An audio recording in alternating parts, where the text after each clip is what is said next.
आज आगळनी थियरी विद्युत ऊर्जा अने विद्युत पावर सौथी मोस्ट आईएमपी थियरी है। एटले थियरी में बराबर ध्यान आपजो कि विद्युत ऊर्जा अने विद्युत पावर कोने कहेवाय ते ख्याल आव्यो आ वस्तुमां। ओके, आपणे आगळ वात करेली कि एक सुवाहक नळाकार छे। अहींया आगळ एक मतलबमां आ एक सुवाहक छे, तो आ सुवाहक नळाकार आकारनो सुवाहक छे। आपणे वात करेली कि हमेशा आपणे आ पाठमां नळाकार ए सुवाहकनी वात करशुं। ख्याल आव्यो आ वस्तुमां। ओके, चालो हवे आ सुवाहकमां आपणे वात करीए ते प्रमाणे प्रवाहनुं वहन थाय छे। मानी लो आ दिशामां।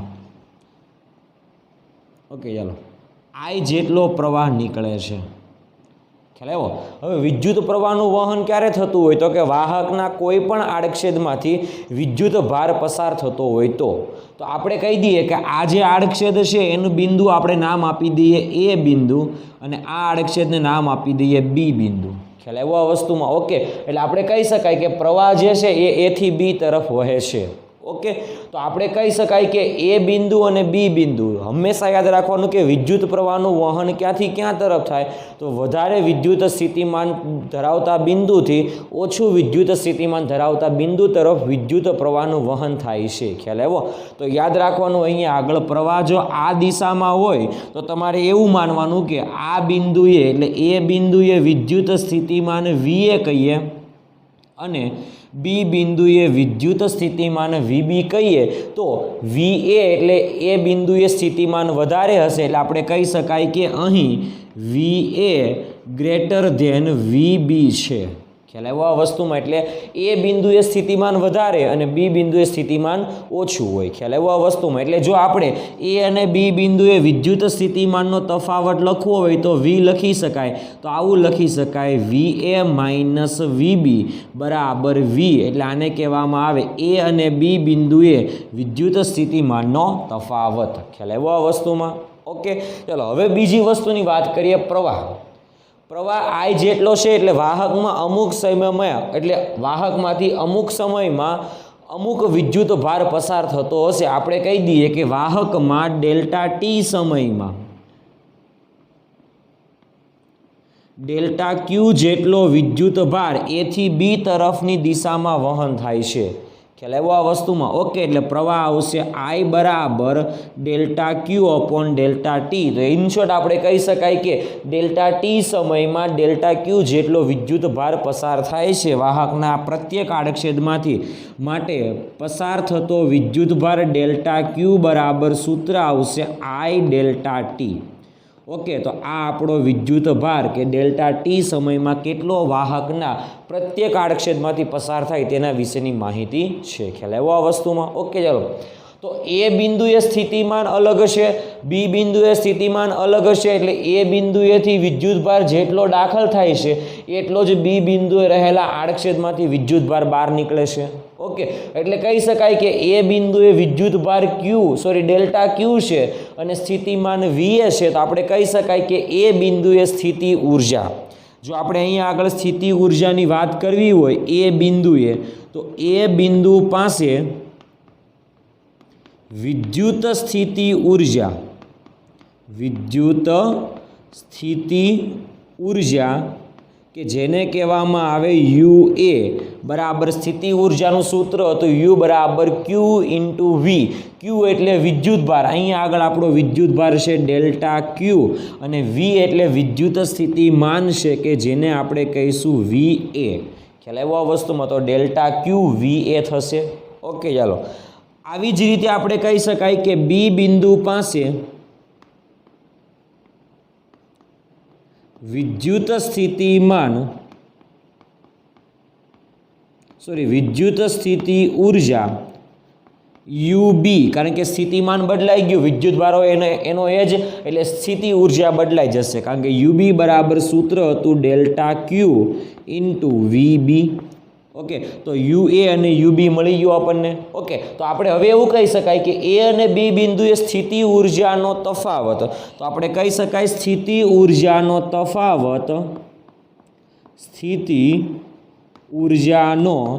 तफावत डेल्टा यू कहीए ઇઝ ઇક્વલ ટુ સૂત્ર આવશે UB માઇનસ UA, એટલે બી બિંદુએ સ્થિતિ ઉર્જામાંથી એ બિંદુએ સ્થિતિ ઉર્જા બાદ કરવાની, તો ડેલ્ટા યુ બરાબર સૂત્ર બનશે UB સૂત્ર છે delta Q VB minus delta Q VA.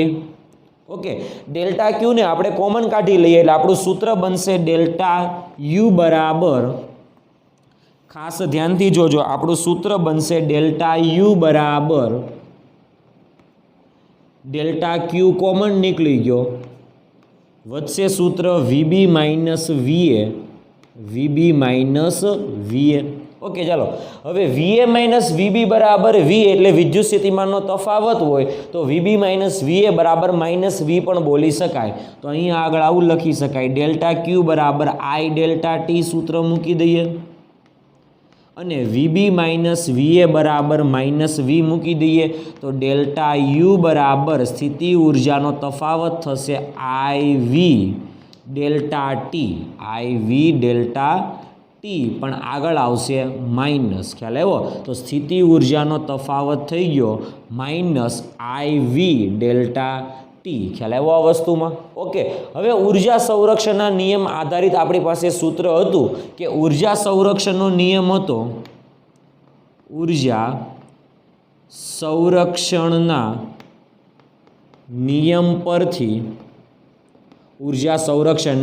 નિયમ પરથી આપણને ખબર છે કે ડેલ્ટા કે plus delta you is equal two 0, કારણ કે ગતિ ઉર્જા અને સ્થિતિ ઉર્જાનો સરવાળો હંમેશા કોન્સ્ટન્ટ રહે, પરંતુ એના ફેરફારનો સરવાળો 0 થશે, જે આપણે 11મા ધોરણમાં આવી ગયું. તો આપણે આના ઉપરથી આવું કહી શકાય, ડેલ્ટા કે is equal two minus delta you. તો ડેલ્ટા કે માઇનસ ડેલ્ટા યુની વેલ્યુ હતી minus IV delta T, minus minus plus એટલે ડેલ્ટા કે બરાબર સૂત્ર થશે IV ડેલ્ટા ટી. ઓકે, તો આ ગતિ ઉર્જા મળી ગઈ કે જે ધન છે. ખ્યાલ આવ્યો? સોરી, ગતિ ઉર્જાનો ફેરફાર મળી ગયો કે જે ધન છે. તો અહીંયા આગળથી કહી શકાય કે ડેલ્ટા કે ગ્રેટર ધેન 0 આ દર્શાવે છે કે ગતિ ઉર્જાનો ફેરફાર જે છે એ ધન છે, એટલે ગતિ ઉર્જામાં વધારો થાય. ગતિ ઉર્જાનો ફેરફાર ધન હોવો એટલે શું? ગતિ ઉર્જાનો ફેરફાર ધન છે, આનો મતલબ એવો થાય, એટલે કે મતલબ ગતિ ઉર્જામાં વધારો થાય છે. ગતિ ઉર્જામાં વધારો થાય છે. ખ્યાલ આવ્યો આ વસ્તુમાં વિદ્યાર્થી મિત્રો? ઓકે, ચાલો આપણે વાત કરીએ આવું ક્યારે થાય તો કે વિદ્યુત પ્રવાહનું વહન થાય તો. વિદ્યુત પ્રવાહનું વહન ક્યારે થાય તો કે આના બે છેડે આપણે બેટરી લગાવીએ એટલે કે સુવાહકની અંદરના ભાગમાં જો વિદ્યુત ક્ષેત્ર ઉત્પન્ન થાય તો.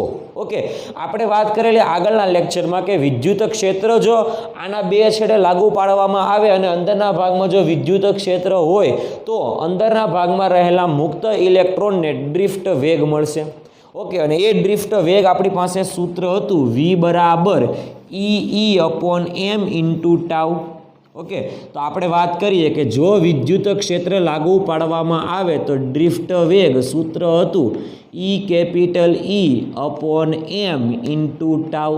આ સૂત્રમાં બધા જ પદો કોન્સ્ટન્ટ હશે, એટલે આપણે કહી શકાય કે અહીંયા આગળ જ્યારે વિદ્યુત ક્ષેત્ર લાગુ પાડવામાં આવે ત્યારે ડ્રિફ્ટ વેગ તો કોન્સ્ટન્ટ હશે.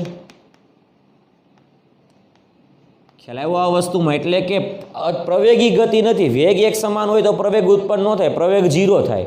ઓકે, અને વેગ જો વધતો હોય અથવા ઘટતો હોય તો પ્રવેગી અથવા પ્રતિપ્રવેગી આવશે. ખ્યાલ આવ્યો? જે પણ આપણે 11મા ધોરણમાં કોન્સેપ્ટ આવી ગયો. ઓકે, અહીંયા આગળ આપણે કહી શકાય કે VD વેગ તો કોન્સ્ટન્ટ હશે, તો ગતિ ઉર્જામાં અહીંયા આગળ સૂત્ર આધારિત એવું કીધું કે ગતિ ઉર્જામાં તો વધારો થાય છે, અને અહીંયા આગળ તો એવું કહે છે કે ડ્રિફ્ટ વેગ એટલે વેગ તો કોન્સ્ટન્ટ હશે. જો વેગ કોન્સ્ટન્ટ હોય તો ગતિ ઉર્જા પણ કોન્સ્ટન્ટ રહેવી જોઈએ, એટલે ગતિ ઉર્જામાં વધારો થવો જોઈએ નહીં. તો અહીંયા આગળ ગતિ ઉર્જામાં તો વધારો થાય છે. તો આવું શા માટે? આનું મેઇન કારણ શું છે તો કે આપણને ખબર છે કે આ જે સુવાહક છે એ સુવાહકમાં લેટિસ બિંદુઓ ઉપર આયનો ગોઠવાયેલા હોય. અને એ આયનો જે છે ને એ સામાન્ય સ્થિતિમાં પોતાના મધ્યમાન સ્થાનની ઉપર નીચે દોલનો કરતા હોય. ખ્યાલ આવ્યો આ વસ્તુમાં? ઓકે. હવે જ્યારે મુક્ત ઇલેક્ટ્રોન જે છે એ મુક્ત ઇલેક્ટ્રોનને આટલો ડ્રિફ્ટ વેગ મળશે, એટલે પહેલાં ક્ષેત્ર નહોતું એટલે એની પાસે ડ્રિફ્ટ વેગ નહોતો, હવે ક્ષેત્ર આવી ગયું એટલે ડ્રિફ્ટ વેગ આવી ગયો. ઓકે. એટલે આ નિયમ ઉપરથી આપણે કહી શકાય કે એની ગતિ ઉર્જામાં ફેરફાર થયો. એટલે પહેલાં જે ઇલેક્ટ્રોન ગતિ કરતો હતો એના કરતાં થોડાક વધારે વેગથી ગતિ કરતો હશે, માટે એની ગતિ ઉર્જામાં શું થાય છે? વધારો થાય છે. ખ્યાલ આવ્યો આ વસ્તુમાં? ઓકે. એટલે એના વેગ જે છે એ વધશે. ઓકે. એટલે અથડામણ જે છે ને એ આયનો સાથે વધારે ગતિ ઉર્જાથી થશે. ઓકે. એટલે આ સંજોગોમાં શું થશે? આ જે વિદ્યુતભાર વાહક તરીકે મુક્ત ઇલેક્ટ્રોન હતો કે જેની પાસે ગતિ ઉર્જા હતી, તો એ ગતિ ઉર્જા જે છે ને એ સંપૂર્ણપણે ગતિ ઉર્જા આ આયન સાથે અથડાશે ત્યારે એને સંપૂર્ણપણે આપી દેશે. ઓકે. એટલે આ આયનો જે છે એ શરૂઆતમાં થોડા થોડા દોલનો કરતા હતા. ઓકે. પરંતુ મુક્ત વિદ્યુતભાર વાહકો જ્યારે ગતિ ઉર્જા આ આયનોને આપી દે એટલે આ જે આયનો છે એના દોલનોનો કંપ વિસ્તાર વધી જશે. ખ્યાલ આવ્યો? અને દોલનોનો કંપ વિસ્તાર વધી જશે ત્યારે આપણને ખબર પડશે કે સુવાહક ગરમ થાય છે. કારણ કે કોઈ પણ સુવાહક ગરમ ક્યારે થાય? તો કે એની અંદર જે આયનો છે એ આયનો વધારે કંપન એટલે વધારે કંપ વિસ્તારથી ગતિ કરતા હોય ત્યારે. ઓકે. તો અહીંયા આગળ જે ગતિ ઉર્જાનો વધારો થયો એ કોણ કરે છે? તો કે મુક્ત વિદ્યુતભાર વાહકો. એટલે મુક્ત ઇલેક્ટ્રોન જે છે એની ગતિ ઉર્જામાં વધારો થાય છે અને એ વધેલી ગતિ ઉર્જા જે છે એ આયનોને આપી દે છે. ઓકે. એટલે આપણે કહી શકાય કે આયનો પાસે ઉર્જા આવી એટલે એ વધારે કંપન કરશે, વધારે કંપન કરશે એટલા માટે સુવાહક ગરમ થશે. તો અહીંયા આગળથી આપણને ખબર પડી કે ગતિ ઉર્જા જે છે એનું ઉષ્મા ઉર્જામાં રૂપાંતર થાય છે. એટલે ગતિ ઉર્જાનું ઉષ્મા ઉર્જામાં રૂપાંતર થાય. ગતિ ઉર્જાનું ઉષ્મા ઉર્જામાં રૂપાંતર થાય તો ગતિ ઉર્જા હતી ડેલ્ટા કે અને ઉષ્મા ઉર્જા કે જેને આપણે કહી દઈએ એચ એટલે હીટ કહી દઈએ તો ડેલ્ટા કે ઇઝ ઇક્વલ ટુ એચ પણ કહી શકાય. ખ્યાલ એવો આ વસ્તુમાં? ઓકે. ઉષ્મા ઉર્જા પણ કહી શકાય. ઓકે. ચાલો તો કાર્ય ઉર્જા પ્રમેય પ્રમાણે આપણે આવું કહીએ કે ડેલ્ટા ડબલ્યુ બરાબર ડેલ્ટા કે હતું, પણ આપણે કાર્ય ઉર્જા પ્રમેય પ્રમાણે સૂક્ષ્મ કાર્ય વાત કરીએ તો ડેલ્ટા ડબલ્યુ બરાબર ડેલ્ટા કે છે. તો ડેલ્ટા ડબલ્યુ બરાબર ડેલ્ટા કેની વેલ્યુ આપણી પાસે હતી IV ડેલ્ટા ટી. તો અહીંયા આગળથી લખી શકાય IV ડેલ્ટા ટી. તો આપણે જો આના ઉપરથી આવું કહીએ ડેલ્ટા ડબલ્યુના છેદમાં delta T is equal two IV. Okay. હવે આ જે સમીકરણ છે આ સમીકરણને આપણે હાઇલાઇટ કરી દઈએ અને આપણે હવે વિદ્યુત પાવર વિશે વાત કરવી હોય તો વિદ્યુત પાવર ઇઝ ઇક્વલ ટુ સંજ્ઞા આવશે P ઇઝ ઇક્વલ ટુ સૂત્ર આવશે ડેલ્ટા ડબલ્યુના છેદમાં ડેલ્ટા ટી. ખ્યાલ આવ્યો આ વસ્તુમાં વિદ્યાર્થી મિત્રો? ઓકે. તો બરાબર ધ્યાન આપજો અહીંયા આગળ કે પાવરની વ્યાખ્યા શું થશે? તો કે ડેલ્ટા ટી જેટલા સમયમાં વ્યય પામતી અથવા વેડફાતી વિદ્યુત ઉર્જાને પણ પાવર કહી શકાય છે. ખ્યાલ આવ્યો? એટલે ડેલ્ટા ડબલ્યુના છેદમાં ડેલ્ટા ટી હોય તો આ તમારે લખી શકાય P. તો પાવરનું સૂત્ર આવ્યું P બરાબર I ઇન્ટુ V.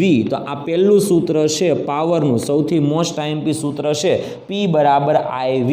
જો આ સુવાહકમાંથી I જેટલો વિદ્યુત પ્રવાહ પસાર થતો હોય અને સુવાહકના બે છેડે વોલ્ટેજ V હોય તો એટલે વોલ્ટેજનો તફાવત અથવા વિદ્યુત સ્થિતિમાનનો તફાવત જો V હોય તો પાવર આવશે P બરાબર IV જેટલો. ખ્યાલ આવ્યો આ વસ્તુમાં? ઓકે.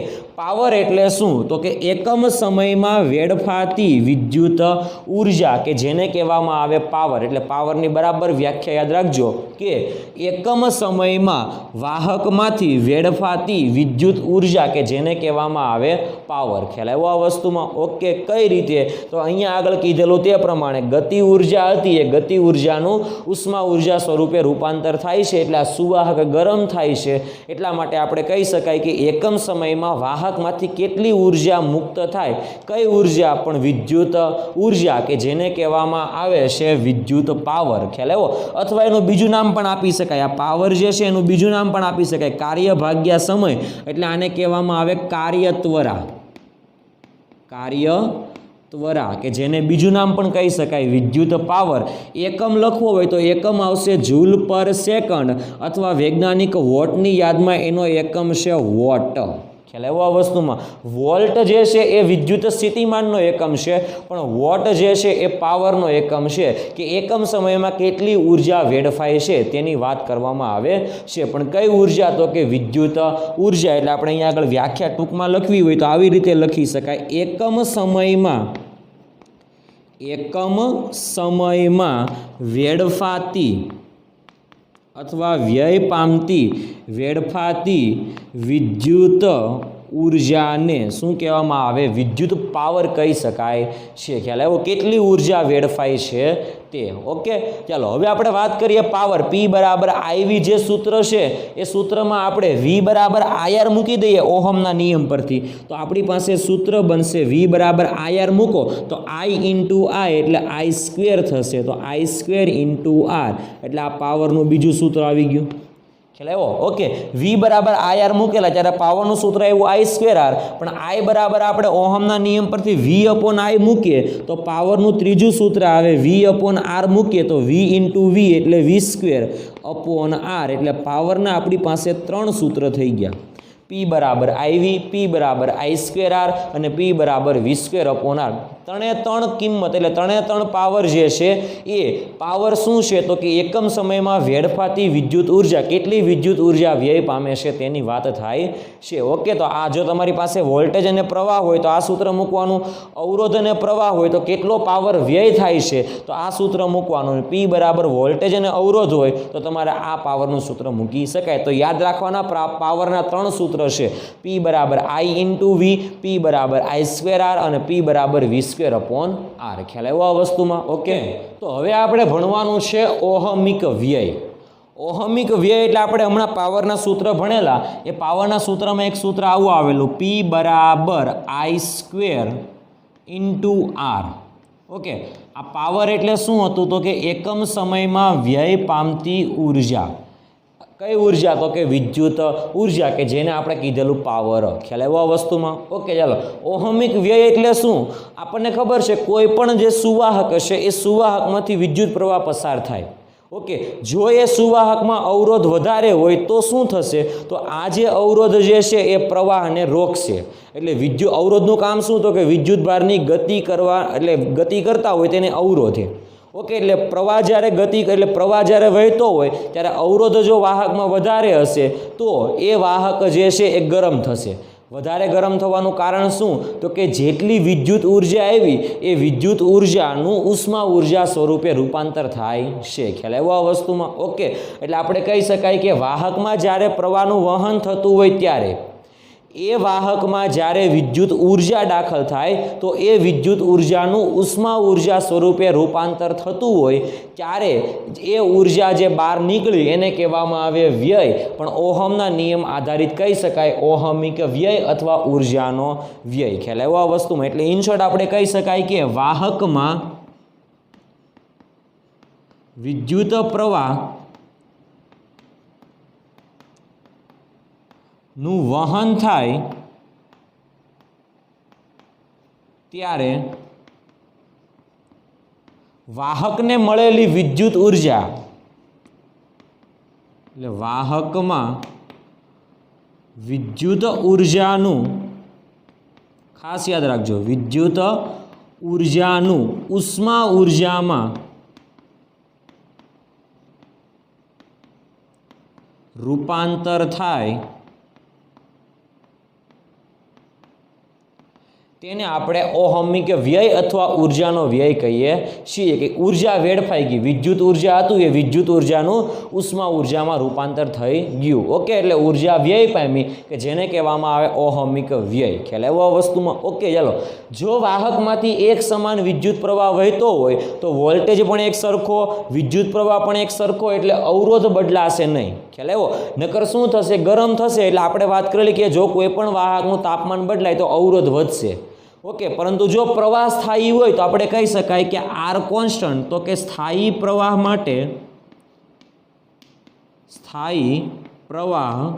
માટે પી સમપ્રમાણમાં આઈ સ્ક્વેર, આને જૂલનો નિયમ કહેવામાં આવે છે. આ વિધાન જે છે એને કહેવામાં આવે જૂલનો નિયમ. જૂલનો નિયમ એટલે શું? તો કે વાહકમાંથી પસાર થતા વિદ્યુત પ્રવાહનો વર્ગ ખ્યાલ આવ્યો? આને કહેવામાં આવે એકમ સમયમાં વેડફાતી વિદ્યુત ઉર્જા. તો આને કહેવામાં આવે એકમ સમયમાં વેડફાતી અથવા વ્યય પામતી વિદ્યુત ઉર્જા. તો એકમ સમયમાં વ્યય પામતી વિદ્યુત ઉર્જા એ વાહકમાંથી પસાર થતા પ્રવાહના વર્ગના સમપ્રમાણમાં હોય છે. એટલા માટે આપણે કહી શકાય P સમપ્રમાણમાં I². ખ્યાલ આવ્યો આ વસ્તુમાં? એટલે પાવર એ પ્રવાહના વર્ગના સમપ્રમાણમાં હોય છે. એટલે આ મુદ્દો પણ તમારે યાદ રાખવાનો છે કે જેને કહેવામાં આવે જૂલનો નિયમ. ઓકે, ચાલો હવે આપણને આગળનો પ્રશ્ન પૂછે છે કે ઓહમિક વ્યય ઘટાડવો હોય તો શું કરવું પડે? તો આપણો પ્રશ્ન એ થાય કે ઓહમિક વ્યય ઘટાડવા માટે શું કરવું? ઓકે, તો ઓહમિક વ્યય જે છે આપણે વાત કરેલી તે પ્રમાણે કોઈ પણ તાર હોય, તારમાં થોડોક તો અવરોધ હોય અને એ અવરોધને કારણે વિદ્યુત ઉર્જાનું ઉષ્મા ઉર્જામાં રૂપાંતર થાય તો ઓહમિક વ્યય આવશે. જો અવરોધ વધારે હશે તો ઉર્જાનો વ્યય વધારે થશે, અવરોધ ઓછો હશે તો ઉર્જાનો વ્યય ઓછો થશે. આ પહેલાં યાદ રાખવાનું. ઓકે, ચાલો હવે આપણે વાત કરીએ ઓહમિક વ્યય ઘટાડવા માટે શું કરવું જોઈએ. ઓકે, તમને ખબર છે કે આપણા ઘરમાં જે પાવર આવે છે એ પાવર સ્ટેશનમાંથી ઉત્પન્ન થાય છે અને એ પાવર સ્ટેશન આપણા ઘરની બાજુમાં નથી, થોડુંક દૂર છે. ખ્યાલ આવ્યો? એટલે એ પાવર સ્ટેશનમાંથી પાવર આપણા ઘર સુધી આવે તો કઈ રીતે આવશે? તો કે તાર મારફતે જ આવશે, પાવર કેબલ દ્વારા જ આવશે. ઓકે, તો એ જે કેબલ છે, એ જે તાર છે એ આપણા ઘરથી તો બહુ દૂર છે. આપણે વાત કરેલી કે અવરોધ જે છે એ અવરોધ લંબાઈના સમપ્રમાણમાં હોય. જો લંબાઈ વધારે તો અવરોધ વધારે, લંબાઈ ઓછો તો અવરોધ ઓછો. ઓકે, આપણા ઘરથી પાવર સ્ટેશન તો બહુ દૂર છે એટલે વધારે લંબાઈનો સુવાહક તમારે વાપરવો પડશે. વધારે લંબાઈનો સુવાહક વાપરો તો એ વધારે લંબાઈના સુવાહકમાં અવરોધ વધારે હશે. ખ્યાલ આવ્યો આ વસ્તુમાં? એટલે કે વેડફાતો પાવર અથવા વ્યય પામતી જે ઉર્જા છે એ તો વધારે હશે. ખ્યાલ આવ્યો? યાદ રાખવાનું છે અવરોધમાં વ્યય પામતો પાવર આ છે. ખ્યાલ આવ્યો? તો આ જે સૂત્ર છે P બરાબર I², તો અવરોધમાં વ્યય પામતો પાવર છે એટલે અવરોધને લીધે વ્યય થતો પાવર. ખ્યાલ આવ્યો આ વસ્તુમાં? ઓકે, તો ઇન શોર્ટ કંઈક પ્રોબ્લેમ આવો થાય, અવરોધ વધારે છે. કેમ? તો કે લંબાઈ બહુ બધી વધારે છે. તે લંબાઈ શા માટે વધારે છે? કારણ કે આપણા ઘરથી પાવર સ્ટેશન જે છે એનું અંતર તો બહુ વધારે છે એટલે વધારે લાઈન એટલે વધારે તાર આપણે જોશે લંબાઈનો. ઓકે, એટલે થશે શું? તો પાવર સ્ટેશનમાંથી જે પાવર મોકલાવે છે, ખ્યાલ આવ્યો આ વસ્તુમાં, એ પાવર જે છે અથવા એ જે વિદ્યુત ઉર્જા છે એ વિદ્યુત ઉર્જાનું વધારે પ્રમાણમાં ઉષ્મા ઉર્જામાં રૂપાંતર થશે કારણ કે અવરોધ વધારે છે એટલા માટે. ઓકે, તો એવા સંજોગોમાં જો આપણે ઓહમિક વ્યય ઘટાડવો હોય તો શું કરવું પડશે? તો કે જે પાવર જે છે એ પાવર લાઇનમાં પાવર સ્ટેશનમાંથી માની લો કે 20 વોલ્ટનો વોલ્ટેજ મોકલે છે. ઓકે, એટલે એ જે પાવર છે એનો વોલ્ટેજ V છે અને પ્રવાહ જે છે એ I છે. તો આપણે કહી શકાય કે પાવર સ્ટેશનમાંથી ઉત્પન્ન થતો પાવર, તો આપણે કહી શકાય કે ઉત્પન્ન થતો પાવર અથવા વહન પામતો પાવર જે છે એ P બરાબર IV કહી શકાય. કારણ કે પાવર સ્ટેશન જે છે એ અમુક એટલે પાવર સ્ટેશનમાંથી જે વોલ્ટેજ નીકળશે પાવરમાં તો એ વોલ્ટેજ V હશે, પ્રવાહ I હશે, તો પાવર કેટલો હશે? P બરાબર IV. ઓકે, હવે અવરોધને લીધે વ્યય પામતો પાવર એટલે રસ્તામાં વ્યય થતો પાવરની વાત કરીએ. વ્યય થતો પાવર વ્યય શા માટે થાય છે? લંબાઈ વધારે એટલે અવરોધ વધારે, અવરોધ હોવાને કારણે વિદ્યુત ઉર્જાનું ઉષ્મા ઉર્જામાં રૂપાંતર થાય એટલે વ્યય થતો પાવર જે છે P બરાબર I²R સૂત્ર ઉપરથી આપણને ખબર પડે આ અવરોધ જે છે એને આપણે RC કહીએ. ઓકે, તો વ્યય થતો પાવર જે છે એને PC કહીએ. તો PC બરાબર વ્યય થતો પાવર ઇઝ ઇક્વલ ટુ આ જે સૂત્ર છે I બરાબર એમાંથી સૂત્રનો કરતા બનાવ્યો તો P/V થશે એટલે સૂત્ર થશે P²/V² ઇન્ટુ RC.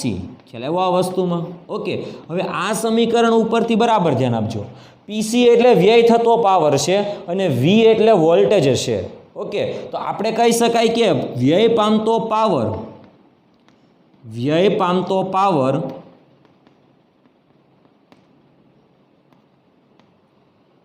પીસી એ લાગુ પાડેલા વિદ્યુત સ્થિતિમાનના તફાવત એટલે વોલ્ટેજના વર્ગના વ્યસ્ત પ્રમાણમાં હોય છે. એટલે યાદ રાખવાનું છે આપણે કે વ્યય થતો પાવર એ લાગુ પાડેલા વિદ્યુત સ્થિતિમાન એટલે વોલ્ટેજના વર્ગના વ્યસ્ત પ્રમાણમાં હોય છે. ખ્યાલ આવ્યો આ વસ્તુમાં? ઓકે, તો ઇન શોર્ટ કહી શકાય કે વ્યય પામતો પાવર જે છે એ વોલ્ટેજ પર આધાર રાખે છે.